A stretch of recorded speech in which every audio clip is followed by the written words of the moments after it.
多謝主席，我發言係支持2025年房屋修訂條例草案。我自己都係住公共房屋大嘅，我以前做區議員嘅時候都係服務一個公共屋邨嘅社區，見證咗即係好多嘅公屋為千家萬戶嘅居民提供安樂窩，提供向上流動嘅機會。但係與此同時有一小撮人係濫用公屋，令到苦等公屋嘅居民係嗰個輪候時間延長咗，亦都係令到政府資助嘅公營房屋每年都係要有好多嘅興建嘅費用啦、維修管理嘅費用係濫用咗嚇。特別今次提到呢個嘅修訂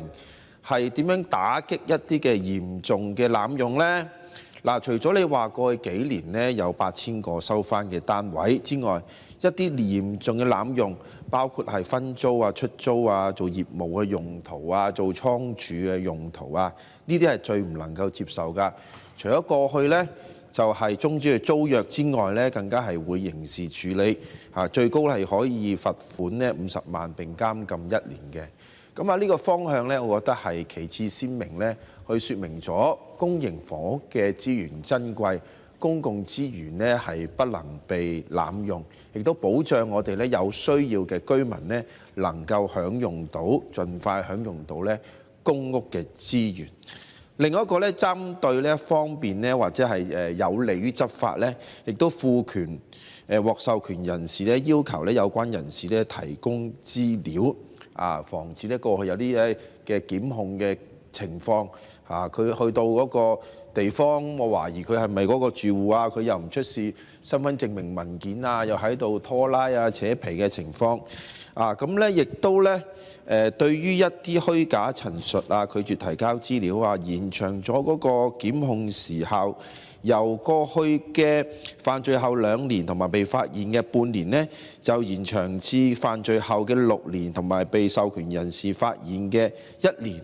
呢個係大大增加咗個執法嘅靈活性，同埋防止咗以往有啲人利用拉布嘅形式令到自己係甩身嘅嚇。因為以前得半年嘅檢控時間可能真係好唔夠時間讓檢控人員去搜集相關嘅證據嚇。嗰啲違法嘅人士就可能用一啲蠱惑嘅手段嚇，阻撓或者係唔提供資料，即係正如頭先嗰一段用一種拉布嘅手段。令到自己係逃離嗰個法網。但當然啦，喺今次大家整體都係支持呢個修訂嘅同時我同好多議員都係好關注一個灰色地帶嘅處理。大家都提咗好多嘅例子，局長喺唔同嘅場合亦都解釋咗。你話幫其他人補下習啊，或幫隔離屋睇下小朋友啊。做下網上直播帶貨網紅啊，呢啲就唔應該有問題嘅。但係始終我哋可能諗到一啲千變萬化嘅情況，譬如我偶爾幫下隔離屋做下 facial 美容，咁又算唔算呢？呢啲喺屋邨都幾常見嘅喎。定一話我一日幫幾多個人去非法，即剪頭髮嗰啲非法啦嚇。咁又剪幾多個頭先至算定係我真係幫下街坊鄰里賺少少生活費其實我主要都係喺嗰度，可能係家庭主婦啊，或者係家庭照顧者啊，幫補下家計。嗰條界線係點樣呢？我就覺得係唔係應該可以有一個叫做諮詢嘅一個官方嘅諮詢嘅渠道。佢可以提交一個唔需要話俾房署聽我係乜嘢嘅單位嘅，咁我問下你，喂，其實呢樣得唔得㗎？咁你就可能前線嘅同事有相關清晰嘅指引啦，佢可以答嗰個居民你個情況都冇問題嘅咁樣，或者甚至乎佢可以有個申報機制嘅咁佢自己都有個安心話我唔係做違法嘅事嘅咁只不過係做啲幫補家計嘅事情咁樣。咁至於另外有一啲佢發現自己真係原來我過去從事嘅一啲事情係可能涉及呢個嚴重濫用公屋喎，就可能需要係咪要類似蘇彰榮議員提出嗰個自首機制啦？我覺得呢個都幾好嘅因為佢可能以前佢真係唔知道咁樣唔啱嘅，或者以前公屋有啲唔係幾好嘅所謂 norm 啦嚇，或者所謂啲大家習以為常或者係習非成是嘅情況，咁啊做落咗，咁而家真係覺得唔啱啦，咁我篤唔篤爆自己好咧？嗱，我篤爆嘅話咧，我隨時刑事喎。咁如果學阿蘇俊榮議員話齋，如果有個自首機制係能夠從寬處理，佢只係交翻間公屋出嚟，咁房署亦都唔會係話進一步追究啦。咁我覺得亦都係有温度、有人情味嘅做法嚟，因為我哋關鍵咧就係防止濫用，令到嗰啲公屋咧能夠收翻嚟派俾有需要嘅人啊，唔係話一定要不停咁追究嚇，追究到底，即係點樣話要好辣嘅一個手法。我相信呢個都唔係政府嘅原意，我哋嘅原意咧係珍惜咧珍貴嘅社會資源。另外一個咧就係亦都有過去咧有啲係一啲嘅漏報或者瞞報嘅情況，特別係可能有兩類嘅，一類咧就係公屋申請前佢申報嘅入息。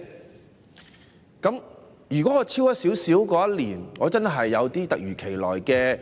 公司嘅 bonus， 真係超咗少少，咁我申唔申報呢？如果申報嘅話，就可能令到輪候咗好多年嘅一個輪候資格付諸東流嘅喎，即係我好記得我以前細個有個例子嘅，真係我屋企嘅阿代主席真係真人真事嘅故事嚟，就係我爸爸咧申請公屋。咁咧，我嗰陣時讀緊好似係小學5、6年班嘅，就真係好如實咁樣去報嚇，咁可能做工會嘅人都係誠實啲啦。咁報咗之後真係超咗幾百蚊，咁咪要從頭輪過。咁好彩嗰個年代咧，從頭輪過咧都係輪3、4年，同埋我哋係住緊公屋咁樣輪嘅。咁啊，如果唔係咧，我爸爸講咗呢個咁誠實嘅做法咧，都唔知係啱定唔啱啊。咁好啦，如果擺而家呢一種咁嘅情況下，係咪可以正如我哋房委會資助房屋小組嘅主席黃碧如女士最近所提議呢，就係啲一次性嘅可以申請酌情處理嘅一啲收入，譬如嗰一年佢公司忽然之間好人派多咗 bonus 俾啲職員一次性嘅啫嚇，係咪可以呢啲係可以豁免計算呢？而唔係話一啲好固定嘅佣金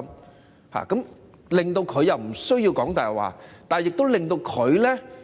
係唔需要話即係因為誠實而冇咗個公屋嘅申請，咁亦都係減少咧日後咧房署真係追究起上嚟，喂，你當年係漏報咗啲嘢喎嚇，咁導致可能面對一個即係刑事嘅追究。咁另外一個咧就係阿鄧家彪議員頭先都提過啦，就房署最近都優化咗嗰個表格嘅申報嘅機制，就係話，如果佢個申報咧係分翻開個人嘅責任啦嚇，即係你所有人，譬如嗰個戶主或者係其他家庭成員，佢都要自己簽翻。咁如果係佢漏報或者瞞報咧，就嗰個人去承擔翻嗰個個人責任。咁舊嘅個案又點樣處理咧？會唔會我哋都好怕一啲情況，就係真係仔女買咗樓或者結咗婚？佢同佢嘅配偶共同擁有咗一個單位，佢又有各種原因，佢又冇報俾房署聽，咁有時佢又覺得，我又驚嫁得唔好，可能會分開。你知阿主席而家結完就分嘅嚇，咁啊可能遲啲可能想搬翻娘家嗰度住，咁所以冇取消個戶籍。咁呢啲亦都可能係涉及一啲瞞報嘅。咁係咪可以，譬如真係發現咁嘅情況，真係冇直接金錢利益嘅其他家庭成員，佢哋個居住權係咪有啲酌情人性化處理？安排佢一啲其他嘅過渡性房屋也好，或者係一啲嘅中轉屋都好，就好過咧。而家要有啲咧要周圍揾地方搬嘅。咁最後咧，我相信咧都係增加供應咧，先至係解決房屋問題嘅王道嚟嘅。特別係向上流動嘅階梯啦，綠置居又好，居屋又好，白居二都好。咁令到咧真係一啲咧富起嚟嘅公屋住戶咧，佢真係好開心，可以同房署講：我就真係富起嚟啦，我又唔需要瞞報，我係開開心心光明正大咁啊，可以咧就上居屋、上綠置居。但係個供應真係要夠啊！主席，特別係綠表嗰方面咧，你如果唔係，喂，我又點算咧？我又係有時我真係當然唔係話鼓勵或者認同啲人係漏報瞞報，但係有時有啲情況咧，真係如果喺個制度上係能夠減少佢哋嗰個誘因，或者一啲客觀嘅情況呢，我相信係對你嘅發減少言時間到啦。